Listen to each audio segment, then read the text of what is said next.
कोई डाउट है तो पूछो पिछले क्लास से, किसी को भी कुछ भी पूछना हो।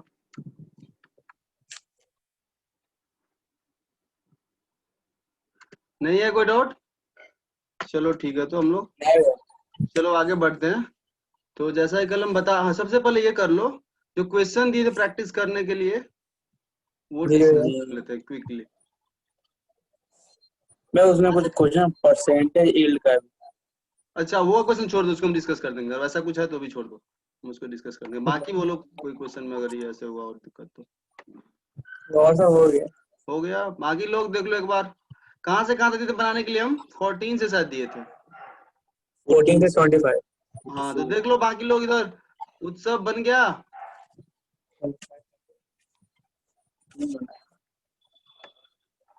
बोलो क्विकली, किसी को कोई डाउट है तो। और नहीं ट्राई किया तो वापस से ट्राई कर लेना, बाद में पूछ सकते हो, कोई दिक्कत नहीं। चलो ठीक है, तो हम लोग आगे बढ़ते हैं। तो आज जो अपना टॉपिक है वो ये है कंसंट्रेशन टर्म्स।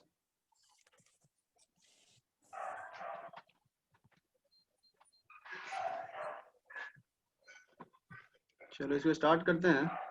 तो जैसा ही कल हम थोड़ा सा डिस्कस किए थे कि इसको लाना क्यों पड़ा, क्योंकि केमिस्ट्री में हम लोग को सॉल्यूशन का आइडिया है, सॉल्यूशन जानते हैं क्या होता है, ठीक है। तो सॉल्यूशन में सॉल्यूट भी है सॉल्वेंट भी है। तो कंसंट्रेशन टर्म्स इसलिए डिफाइन करना पड़ा ताकि हम लोग ये बता पाए कि सॉल्यूशन में सॉल्यूट और सॉल्वेंट का रिलेटिव अमाउंट कितना है। किसी दिए गए सॉल्वेंट के अमाउंट के लिए सॉल्यूट कितना या सॉल्यूट के करस्पॉन्डिंग सॉल्वेंट कितना, उसी के लिए हम लोग कंसंट्रेशन टर्म डिफाइन कर रखे हैं। तो सबसे पहले तो थोड़ा ये समझना, जो रिकॉल करें हम लोग सॉल्यूशन क्या होता है। तो तुम ही लोग बताओ सबसे पहले, जस्ट सीक्वेंशियल डिस्कशन के लिए थोड़ा सॉल्यूशन के बारे में डिस्कस कर लेते हैं, जानते हो तुम लोग सॉल्यूशन क्या होता है, कोई भी बोलो क्विकली। सॉलिड प्लस सॉल्वेंट क्या होता है?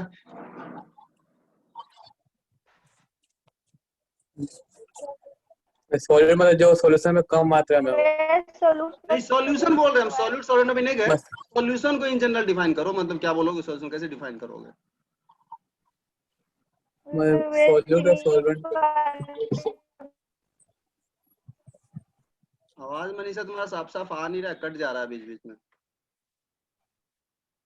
बोलो कोई भी बोलो, सॉल्यूशन कैसे डिफाइन करोगे, कोई भी। में सॉल्यूट और सॉल्वेंट का मतलब जिसमें कम।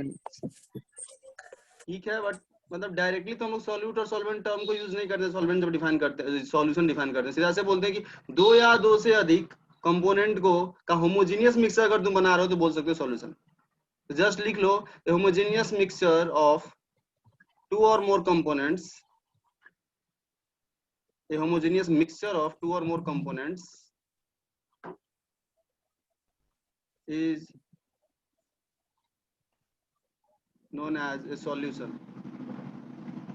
दो या दो से अधिक कंपोनेंट को का होमोजेनियस मिक्सचर ही तुम्हारा सॉल्यूशन कहलाता है। और होमोजेनियस मिक्सचर तुम लोग ऑलरेडी जान रहे हो, जब मैटर को हम लोग स्टार्टिंग में जब फर्स्ट लेक्चर किए थे इंट्रोडक्शन टू केमिस्ट्री, तो हमें बोले थे क्या होता है होमोजेनियस और क्या होता है। ये सॉल्यूशन हो गया। अब यहाँ देखो इस डेफिनेशन में दो कंपोनेंट भी हो सकता है, तीन कंपोनेंट भी हो सकता है, चार भी हो सकता है, दो या दो से अधिक बोले। तो अगर एग्जैक्टली दो ही कंपोनेंट है उस मिक्सचर में, जो कि मोस्टली हम लोग कंसीडर करते हैं प्लस टू लेवल पे 12th क्लास तक, दो ही कंपोनेंट वाला, तो उसको बोलते हैं बाइनरी सॉल्यूशन। लिख लो जस्ट नोट करके, if it has two components, exactly two components, then it is called as a binary mixture. Binary, bi मतलब टू होता है, बाइनरी सॉल्यूशन सॉरी। तो अगर एग्जैक्टली टू कंपोनेंट है उसमें,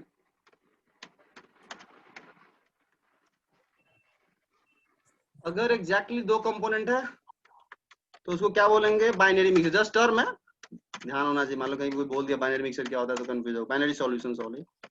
तो ये बाइनरी सॉल्यूशन हो गया, एग्जैक्टली दो कंपोनेंट हो। और हम लोग जो डील करने वाले हैं वो मोस्टली इसी को डील करने वाले हैं। जो तुम लोग बोलते हो दो कंपोनेंट होता है, एक को सॉल्यूट बोल देते हो, एक को सॉल्वेंट बोल दो, बट अगर दो से अधिक हुआ तो, समझ रहे हो, यानी जब होमोजेनियस मिक्सचर बना रहे हैं तो दो से अधिक चीज को मिला दिए, अब उसको क्या बोले, तो वो भी सॉल्यूशन है, बट उसको बाइनरी तुम नहीं बोल पाओगे, ठीक है, बाइनरी नहीं बोल पाओगे। ट्राइनरी सॉल्यूशन होता है, वो सॉल्यूशन के डिटेल में हम लोग को नहीं जाना है बहुत ज्यादा, मोस्टली हम लोग बाइनरी सॉल्यूशन कंसीडर करने वाले हैं। तो बाइनरी में हम लोग आने वाले हैं। डिस्कशन हम लोग का मतलब स्कोप समझ, स्कोप ऑफ डिस्कशन जो वो बाइनरी सॉल्यूशन ही है। इसमें आप तुम्हें ध्यान देना, जब दो ही चीज को मिला रहे हैं आप अपना जो सिलेबस है उसके अकॉर्डिंग, तो इसमें जिसको अधिक अमाउंट में मिला रहे हैं, ज्यादा मात्रा में ले रहे हैं, ज्यादा क्वांटिटी में ले रहे हैं, उसको बोलते हैं सॉल्वेंट, और जिसको थोड़ा रिलेटिवली लेसर अमाउंट में लेते हैं उसको बोलते हैं सॉल्यूट। लिख लो खुद से, जानते हो तुम सॉल्यूट और सॉल्वेंट। सॉल्यूट जो तुम क्या कियो, लेस अमाउंट में लियो, और दूसरा जो कंपोनेंट बचा है वो सॉल्वेंट, जो तुम्हारा एक्सेस अमाउंट में। बाइनरी सॉल्यूशन एग्जांपल की बात करें, सबसे common example sugar water solution. Sugar water solution सब लोग जानते हो कि ज्यादा हम लोग लेते हैं क्या, वाटर ही लेते हैं, कम चीनी मिलाते हैं, तो शुगर अपना हो गया क्या, सॉल्यूट हो गया, और वाटर तुम्हारा हो गया सॉल्वेंट। सॉल्वेंट। और वाटर जो सबसे मोस्ट कॉमनली यूज सॉल्वेंट है, मतलब बहुत सारा सॉल्यूशन वाटर बना सकता है, ठीक है, बहुत सारा सॉल्यूशन वाटर बना सकता है। तो सबसे ज्यादा कॉमनली यूज सॉल्वेंट वाटर को ही बोला जाता है। हालांकि और सारा भी सॉल्वेंट है, ठीक है, जानते हो तुम लोग भी, अल्कोहल वगैरह भी सॉल्वेंट का काम कर सकता है, कीटोन वगैरह भी काम करता है। उसमें डिटेल में अभी नहीं जाएंगे हम लोग, जो उसका भी हम लोग डिस्कशन, सॉल्यूशन चैप्टर ही एक 12th क्लास में पहले बता दें, 12th क्लास में एक चैप्टर है सॉल्यूशन, जहाँ पे डिटेल में तुम्हें सॉल्यूशन के बारे में पढ़ना है। अभी हम लोग जस्ट डेफिनेशन करेंगे और कंसंट्रेशन टर्म समझेंगे और इस चैप्टर को क्लोज करेंगे। चलो ठीक है। वाटर में है क्या, देखो ये बहुत सारे चीजों को गुलाने का क्षमता रखता है, बहुत सारा चीज के अंदर डिजोल्व हो सकता है। ये भी एक रीजन है कि मतलब बहुत ज्यादा तुम इसको कॉमनली यूज करते हो। चलो ठीक है, ये हो गया। अब चलो ध्यान दो, अब यहाँ पे हम लोग सॉल्यूशन बनाएंगे। अब सॉल्यूशन में सॉल्यूट कितना है उसका नंबर, न्यूमेरिकल वैल्यू के टर्म्स में एक्सप्रेस करना है, इतना वैल्यू है इसका सॉल्यूट का। तो उसी के लिए हम लोग क्या कंसंट्रेशन टर्म्स डिफाइन कर रखे हैं। तो अब डालो, सबसे पहला कंसंट्रेशन टर्म हम लोग डिफाइन करेंगे, वो करेंगे पार्ट्स पर मिलियन। पार्ट्स पर मिलियन सबसे पहला जो कंसंट्रेशन हम लोग डिफाइन करने वाले वो है ppm।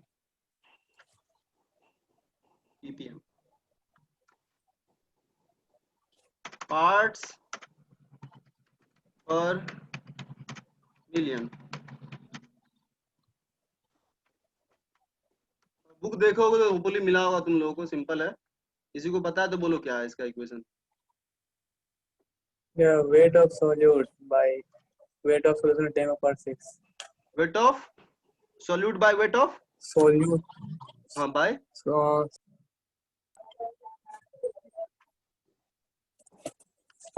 लास्ट weight में of पढ़ाया। solute हाँ बोलो बोलो। by weight of solution into 10^6. Weight of solute by weight of solution होता है, वेट ऑफ सॉल्वेंट होता है। एक्चुअली हम भी कंफ्यूज हो रहे हैं, सॉल्यूशन नीचे होता है, सॉल्वेंट होता है।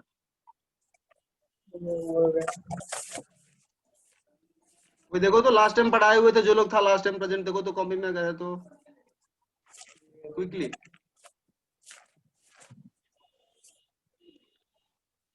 weight of solution नहीं होता है। सॉल्यूशन ही होना चाहिए, सॉल्यूशन का ही सेंस बनता है, बट जस्ट थोड़ा सा हमको ये होगा इसलिए। तो लिखो वेट ऑफ सॉल्यूट। ध्यान रखो यहाँ पे केमिस्ट्री में वेट मास, मास को ही वेट बोलते हैं हम लोग, ठीक है, इंटरचेंजेबली यूज करते हैं। तो ध्यान रखना एक्चुअली ये मास ही है, फिजिक्स वाला वेट नहीं है, कंफ्यूज मत होना, ठीक है। तो मास ही है, हम मास ही लिखेंगे, मास ही लिखना प्रेफर करेंगे, ठीक है। लिख सकते हो वेट भी, लैंग्वेज में भी आता है वेट, बट फिजिक्स में मास और वेट को स्ट्रिक्टली अलग अलग तरीके से यूज किया जाता है क्वेश्चन पेपर में। Mass of solute by mass of solution. देखो सच में इसका मतलब क्या, पहले समझ लो इक्वेशन को हम लोग फॉर्मुलेट कर लेंगे। ये बोलना चाहता है कि सॉल्यूशन अगर सॉल्यूशन का 1 मिलियन यूनिट ऑफ मास ले रहे हो, 1 मिलियन मतलब 10⁶। सॉल्यूशन का 10⁶ यूनिट ऑफ मास ले रहे हो, तब उसमें सॉल्यूट कितना है, कितना यूनिट ऑफ मास है। 10⁶ मतलब हो गया शायद 10 लाख, अगर सही बोल रहे हो तो 10 लाख यूनिट ऑफ मास ले रहे हो किसका, सॉल्यूशन का, तो उसके करस्पॉन्डिंग मास ऑफ सॉल्यूट कितना है वो तुम्हें बताना है। वही हो गया पीपीएम, पार्ट्स पर मिलियन सॉल्यूशन का ले रहे हैं यूनिट ऑफ मास, तो उसमें कितना यूनिट ऑफ मास सॉल्यूट है। इसको मल्टीप्लाई कर दो 10⁶ से, और इसको थोड़ा सही से हम लिखें, इसको ऐसे लिख सकते हैं,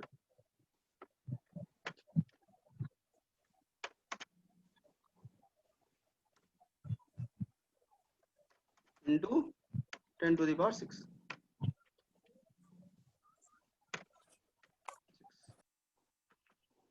इसका मास जिसमें लोगे वही इसका भी मास इसमें लोगे, यानी ये अगर ग्राम में ले रहे हो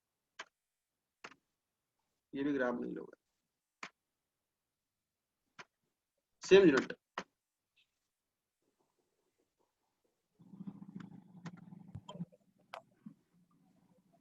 इसका फॉर्मूला हो गया, मतलब बोल दिए क्या है, ठीक है। लिखना है तो इसका डेफिनेशन लिख सकते हो, लिख लो पीपीएम का definition. It is defined as it is defined as it is defined as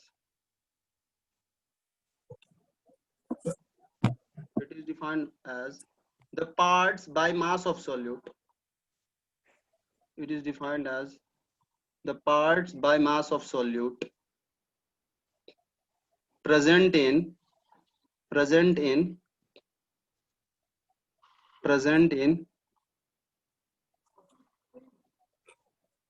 present in million unit of mass of the solution, million units of mass of the solution.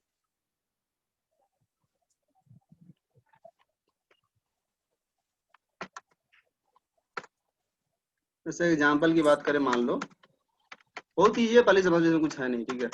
Example जैसे बोले air में exchange को बोले 4 ppm या 2 ppm या 0.5 ppm, मान लो 0.5 ही लेते हैं, 0.5 ppm ऑफ कार्बन मोनोऑक्साइड है, तुमको और बोला गया ऐसा कार्बन मोनोऑक्साइड है इतना ppm in air, in air. इसका मतलब ये हो गया, ठीक है, कि एयर का अगर मिलियन यूनिट मास लोगे, 10 लाख, मान लो 10 लाख ग्राम एयर तुम लिए, सैंपल लिए 10 लाख ग्राम ऑफ एयर, उसमें 0.5 ग्राम में मिलेगा तुमको कार्बन मोनोऑक्साइड। समझ रहे हो सब लोग? तो ये भी ध्यान रखना, पीपीएम हम लोग मेनली यूज तभी करते हैं जब सॉल्यूट का कंसंट्रेशन बहुत बहुत बहुत ज्यादा कम हो, सॉल्यूशन में बहुत ज्यादा कम हो, कभी भी यूज नहीं करते। मतलब इसको लाने का मकसद ये था, कभी कभी सॉल्यूट इतना कम है सॉल्वेंट के रिस्पेक्ट में, तुम अगर परसेंटेज में लिखना चाहो, जैसे मान लो अभी हम बोले कि 10 लाख ग्राम सॉल्यूशन में, 10 लाख ग्राम सॉल्यूशन में मान लो तुम बोले 0.5 ग्राम सॉल्यूट है, तुम अगर परसेंटेज में बदलोगे तो देखो क्या होगा, 10⁶ इंटू 100 करके देखो परसेंटेज कितना आ रहा है, 0.0005 बहुत कम। जी। जैसा लगेगा क्या ना कि जो सॉल्यूट है वो नेग्लिजिबल है, बट अगर मान लो वो सॉल्यूट खतरनाक टाइप का हो, कार्बन मोनोऑक्साइड टाइप का हो, तो उसका थोड़ा सा भी अमाउंट क्या हो सकता है, बहुत ज्यादा चेंज ला सकता है। जानते भी कार्बन मोनोऑक्साइड का थोड़ा सा भी अगर पीपीएम हो जाए एयर में तो बहुत ज्यादा चेंज ला सकता है, तो तुम उस परसेंटेज इग्नोर नहीं कर सकते हो। तो सुनने में थोड़ा सही लगे, डिसेंट लगे, इसलिए हम लोग क्या किए, इसको बढ़ा दिए, परसेंटेज में 100 लेते हैं, यहाँ बोले 10 लाख ले लो, वैसे सॉल्यूट के कंसंट्रेशन को डिफाइन करने। ध्यान रखना, ये तभी यूज करते हैं, इंपॉर्टेंट लिख लो कहीं पे, नोट में लिखना है तो, ppm is used when the concentration of solute, when the amount of solute, जो भी लिखो, when the amount of solute is very less, very very less, बहुत बहुत कम हो जाए वो तब ज्यादा यूज करते हैं ये वाला।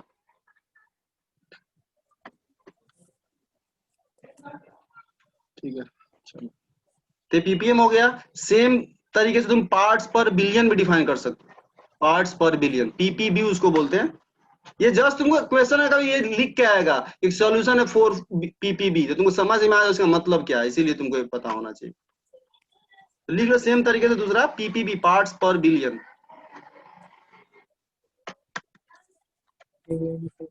पार्ट्स पर बिलियन। सेम तरीके से यहाँ पे क्या करना, 10⁹ कर देना, 10⁹। ये अपना खुद से कर लेना तुम लोग, ठीक है।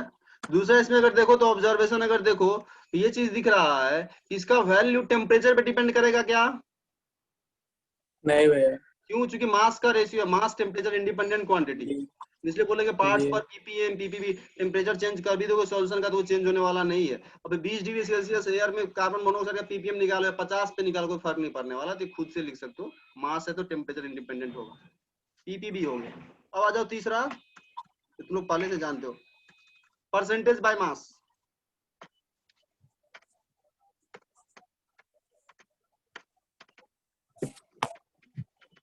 परसेंटेज बाय मास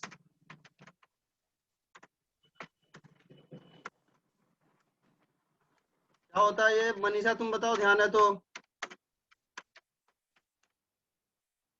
मेरा मास ऑफ एलिमेंट का निकाल कर by molar mass into 100। Molar mass किस चीज का? मोलर मास क्यों बोल रही हो इसमें तुम? सॉल्यूट का मास बाय सॉल्यूशन का मास इनटू 100। जी भैया।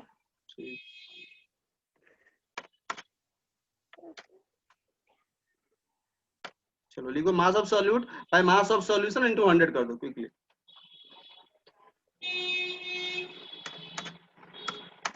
बाय मास ऑफ सॉल्यूशन, और ये तुम्हारा यहाँ पे हो जाएगा 100 इनटू 100। परसेंटेज के लिए यहाँ पे क्या है? परसेंटेज।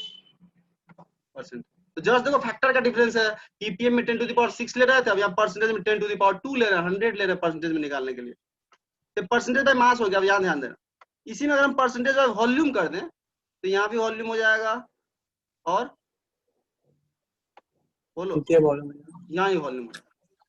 ध्यान रखना, हम लोग यूनिट जो यूज करते हैं मोस्टली मास का ग्राम यूज करते हैं, तो यहाँ पे भी ग्राम होगा और ये भी ग्राम। जब परसेंटेज ऑफ वॉल्यूम डिफाइन करना होगा लिख लो जस्ट नोट में, परसेंटेज ऑफ वॉल्यूम में ऊपर भी वॉल्यूम नीचे ही वॉल्यूम। वैसे फर्क पड़ेगा नहीं, दोनों वॉल्यूम होगा तो यूनिट तुम कुछ भी रखो ऊपर नीचे कैंसिल ही होने वाला है, ये जानना। तो परसेंटेज ऑफ वॉल्यूम भी खुद से लिख लो, वॉल्यूम चेंज करना, ठीक है।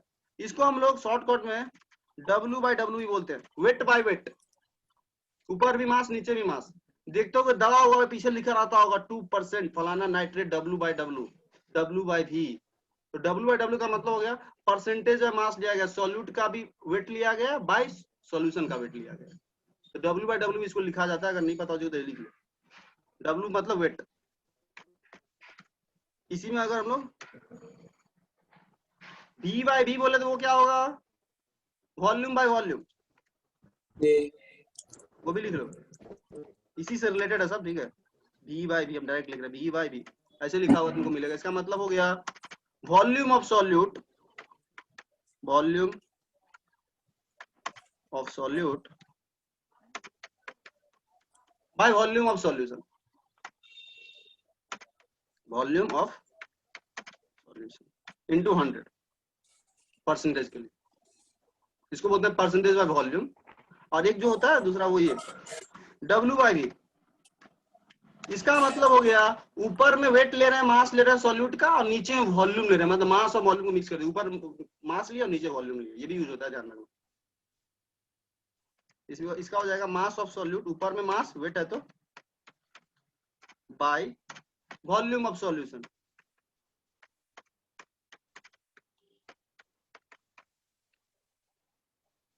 और परसेंटेज में चाहिए तो इनटू 100। ये ध्यान रखना, ये वाले का यूनिट हो जाएगा ग्राम, मास ऑफ सॉल्यूट हो जाएगा ग्राम में, और नीचे वॉल्यूम ऑफ सॉल्यूशन हो जाएगा तुम्हारा ml में। बट इन दोनों में अगर देखो तो ये यूनिटलेस होगा, मास बाय मास है, वॉल्यूम में यूनिटलेस होगा, इसमें कोई यूनिट नहीं होगा, ये ध्यान रखना। तो W by W, V by V और W बाय V, ये तीन कॉमन है।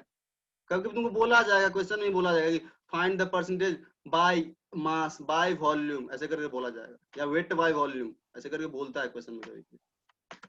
चलो ये तुम्हारा परसेंटेज वाला हो गया गेम, ठीक है। उसके बाद लिखो चौथा मोलरिटी।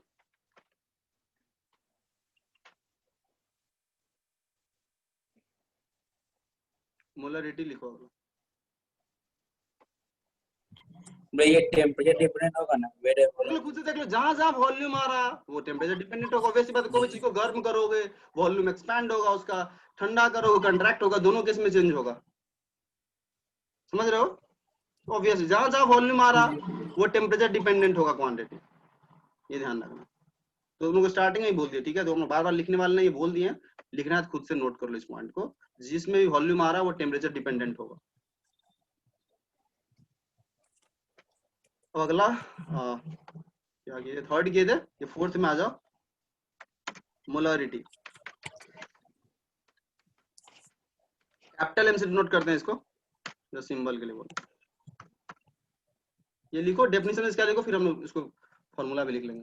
डेफिनेशन लिखो, molarity of A solution, the molarity of A solution, the molarity of A solution is defined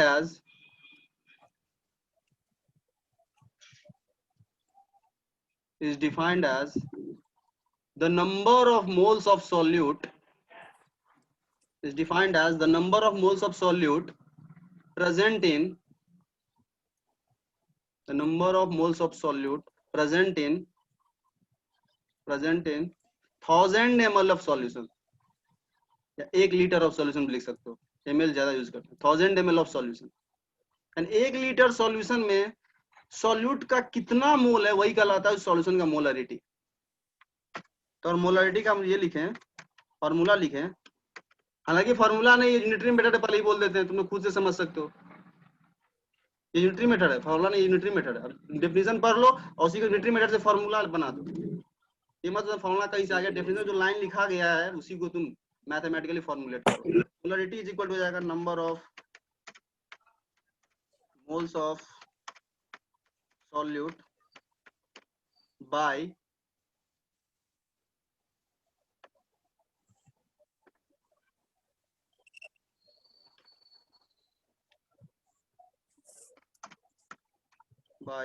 volume of solution. नीचे वॉल्यूम ऑफ सॉल्यूशन किस चीज में लेते हैं, लीटर में।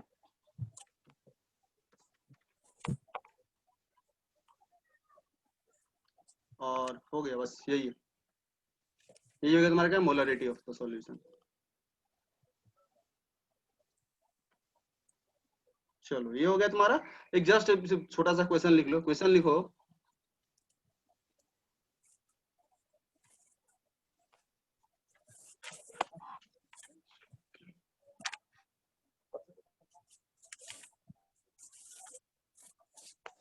फाइव 500 ग्राम ऑफ, लिखो 500 gram of sugar, 500 gram of sugar is dissolved in 500 gram of sugar is dissolved in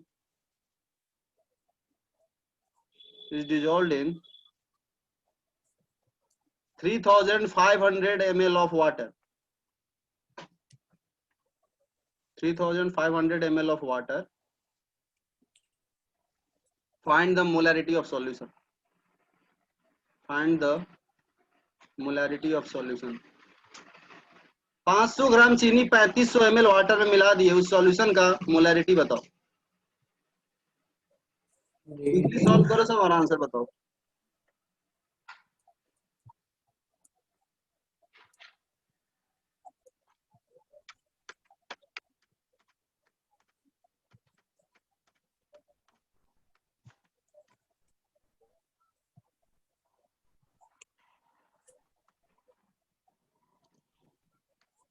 sugar का formula तो पता है ना सब लोगों को, हाँ ये पता होना चाहिए, तभी तुम मोल्स में कन्वर्ट कर पाओगे 500 ग्राम को, नहीं तो कर ही नहीं पाओगे, फॉर्मूला नहीं पता होगा।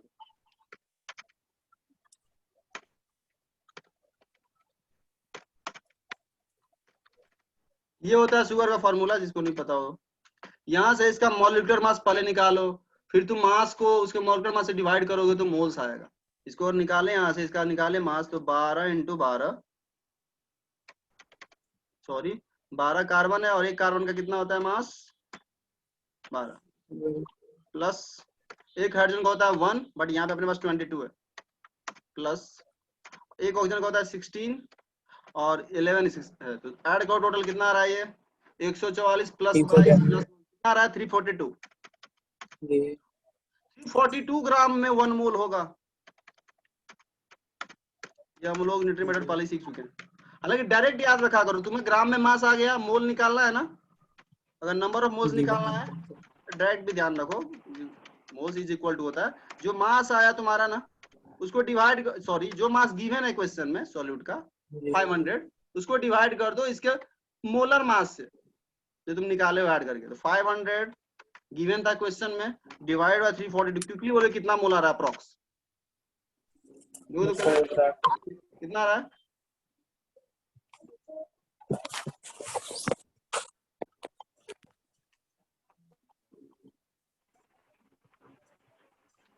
तो 1.46 1.46 ये आ गया number of moles of sugar. और तुम्हें वॉल्यूम ऑफ सॉल्यूशन क्वेश्चन में डायरेक्ट दे रखा है। क्या दे रखा है क्वेश्चन में? वॉल्यूम दे रखा है या मास ऑफ वाटर? वॉल्यूम दिया हुआ है। नहीं, मास दिए हुए थे, वॉल्यूम दिए थे क्या? चलो ठीक है। वॉल्यूम दिया हुआ है। वैसे तो अगर वाटर का तुमको जी मास भी भैया। देता है तो वॉल्यूम निकालने डेंसिटी यूज कर सकते हो, थोड़ा सा एक स्टेप पर ट्विस्ट करना हो ये किया जा सकता है। वॉल्यूम ना दे तुमको मास दे दे, फिर डेंसिटी यूज करो वाटर का और उससे फिर निकालो वॉल्यूम खुद से। बट हम तुमको वॉल्यूम दे ही रखे हैं डायरेक्ट इसको, फिर कोई फर्क पड़ता नहीं है। वॉल्यूम ऑफ वाटर यानी सॉल्यूशन तुम्हें दे रखा है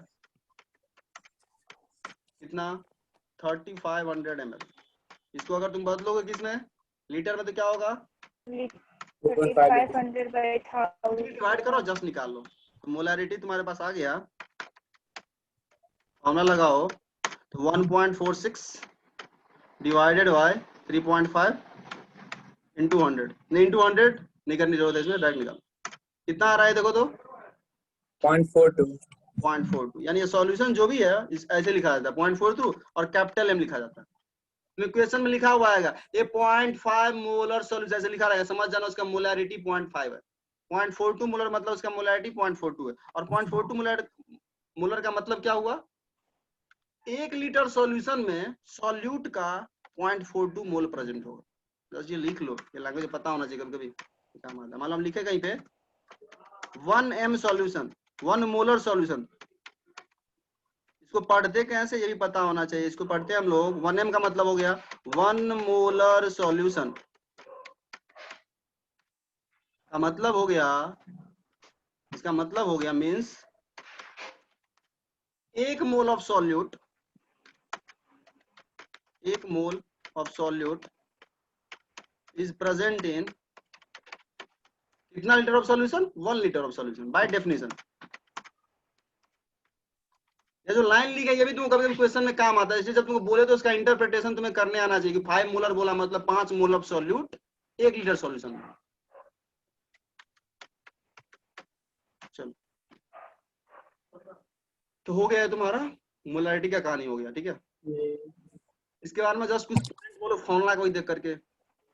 टेम्परेचर पे डिपेंड करेगा क्या मोलैरिटी ऑफ सॉल्यूशन? क्विकली जी भैया करेगा क्योंकि वॉल्यूम आ रहा। अब बताओ जी मनीषा, भैया।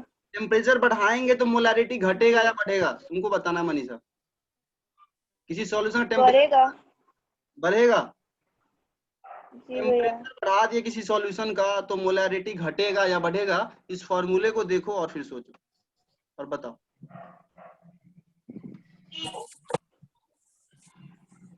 अंजलि तुम बताओ, बढ़ेगा। बढ़ेगा या घटेगा टेम्परेचर बढ़ाने से? ठीक है। क्या होगा? कट जा रहा है, घटेगा, ठीक है घटेगा।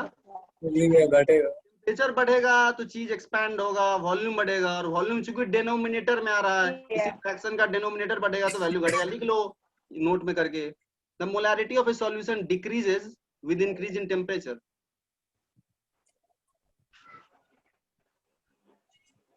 The molarity of a solution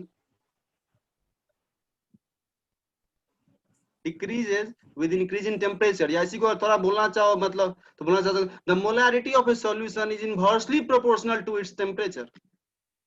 ये भी बोला जा सकता है, तो लिख सकते हो ये भी सेंटेंस, इनवर्सली प्रोपोर्शनल होगा मोलैरिटी टेम्परेचर के। हालांकि एग्जैक्टली इनवर्सली बोलना सही नहीं है क्योंकि उसमें रेशियो का भी कुछ बात आ जाता है, बट हम लोग रफली बोलते हैं इनवर्सली प्रोपोर्शनल। लेकिन इनवर्सली का मतलब सिर्फ ये नहीं होता कि एक बढ़े तो एक घटे, बढ़ने घटने का रेशियो भी सेम होना चाहिए, बट बोलते हैं हम लोग मतलब ऐसे बोल देते हैं, ठीक है, इन्वर्सली प्रोपोर्शनल। चलो ठीक है, ये तुम्हारा हो गया मोलैलिटी का, हो गया कहानी खत्म, ठीक है। अगला डालो हेडिंग मोलैलिटी। ये तुम्हारा हो गया कौन सा है, चौथा, ये तुम लोग पांचवा।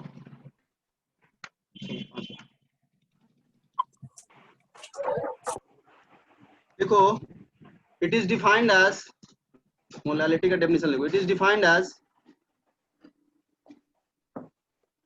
the number of moles of solute, the number of moles of solute present in, the number of moles of solute present in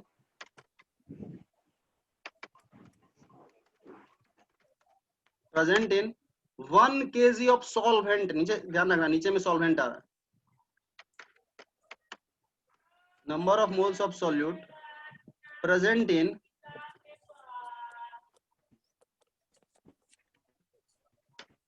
1 kg of solvent, 1 kg solvent में solute का कितना मोल है, उसी को बोलते हैं molality of the solution.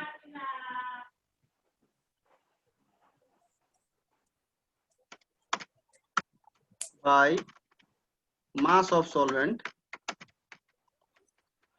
In KG, यहाँ पे ध्यान रखना, ये ध्यान रखना, ये केजी में रखना है, और मोल्स तो जानते ही हो तुम लोग, मोल्स निकालने तुम लोग को आता ही है, सीखे ही हो। मास का मतलब जानते ही हो, एक स्टेप क्वेश्चन में ऐड ये करवा सकता है जो तुम लोग जानते हो, डेंसिटी से रिलेट करवा सकता है, तो प्रैक्टिस क्वेश्चन भेजेंगे खुद से करना, density is equal to mass by volume, ये फॉर्मूला तुम्हारा यूज होगा क्वेश्चन अगर हम पर ही बोलते थे, density is equal to mass by volume, क्योंकि रिलेट कर सकता है। मास है यहाँ पे, मास ना देगा डेंसिटी वगैरह देगा तुमको, बोलेगा निकालो खुद से मास, तो ये फॉर्मूला भी तुमको यूज हो सकता है। दिल्ली के लिए जस्ट बोलो टेम्परेचर डिपेंडेंट होगा मोलैलिटी या इंडिपेंडेंट होगा, इंडिपेंडेंट, इंडिपेंडेंट होगा। बिल्कुल से लिख लो, it is independent of the temperature.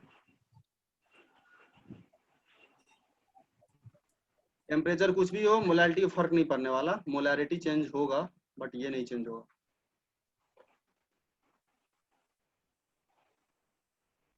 तो ये भी तुम्हारा खत्म हो जाता है, मोलैलिटी भी यहाँ पे खत्म हो जाता है।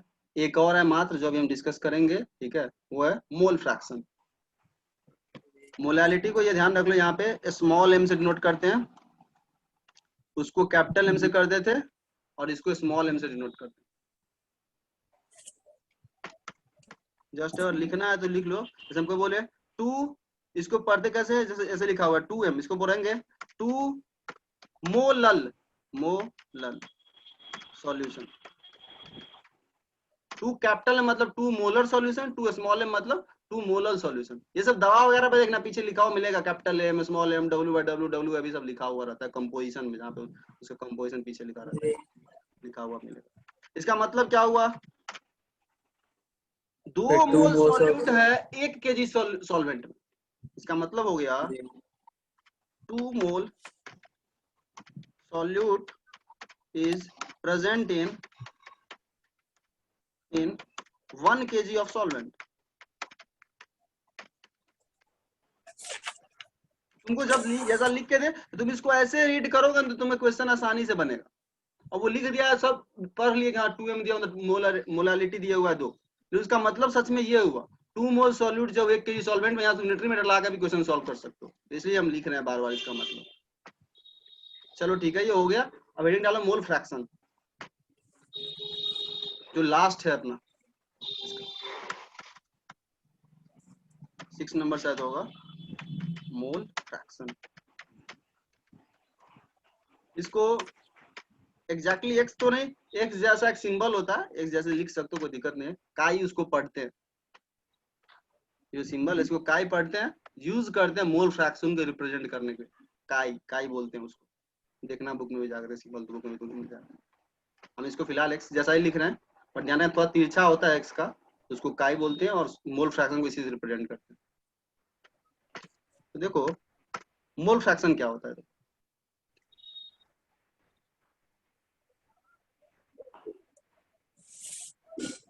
देखो मोल फ्रैक्शन का क्या मतलब है।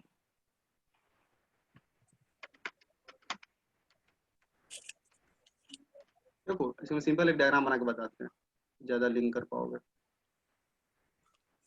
मान लो देखो यहाँ एक मिक्सर है, ये मोल फ्रैक्शन जो है ना 2 से अधिक वाले के भी यूज कर सकते हो, ऐसा नहीं एक सॉल्यूट एक सॉल्वेंट होगा तभी, इन जनरल तुम यूज कर सकते हो इसको किसी भी चीज के लिए। तो मान लो इसमें 4-5 चीज मिला होगा, मान लो ए कोई कंपोनेंट है, बी कोई कंपोनेंट है, सी कोई कंपोनेंट, हम 3 लिए, सी 3 लिए मान, ठीक है।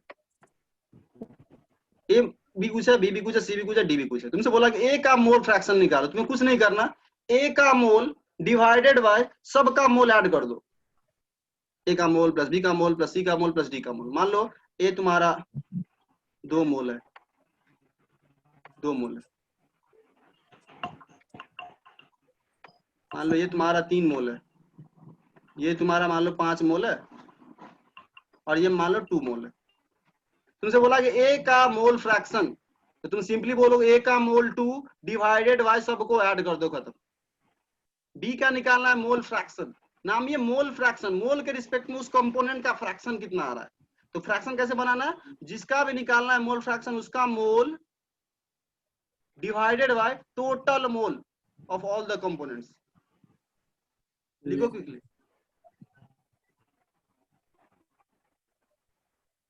Mole fraction of a component, कोई भी कंपोनेंट हो सकता है जिसका भी निकालना हो, component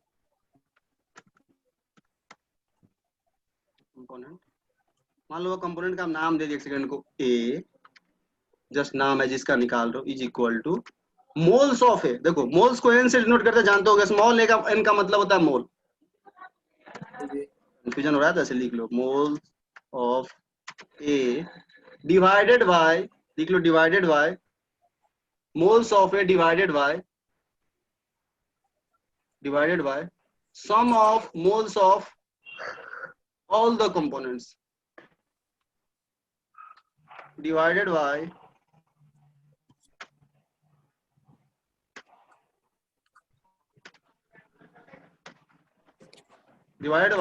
sum of moles of all the components। Math जैसा सिग्मा भी लगा सकते हो, तो केमिस्ट्री की बुक में तो सिग्मा लगा हुआ मिलेगा, तो सिग्मा का मतलब ऐड कर रहे हैं, सारे मोल्स को ऐड कर रहे हैं, जस्ट हमने sum of moles of all the components, लिख लो क्विकली खुद से, sum of moles of all the components। Just इस एग्जांपल का बात करें तो देखो मीटिंग एंड होने वाला 1 मिनट में, ठीक है। ए का निकालना है तो होपफुली समझ गए होगे, ए का मोल बाय सबका मोल ऐड कर दो, बी का निकालना है तो बी का मोल बाय सबका मोल ऐड कर दो, जैसे भी, ठीक है। एक क्वेश्चन करेंगे जस्ट, ठीक है, और कुछ इसका कंक्लूजन हम लोग लिखने वाले हैं, डेफिनेशन से ही आने वाला है, ठीक है। ठीक है, तो वापस से लिंक भेजते हैं क्विकली।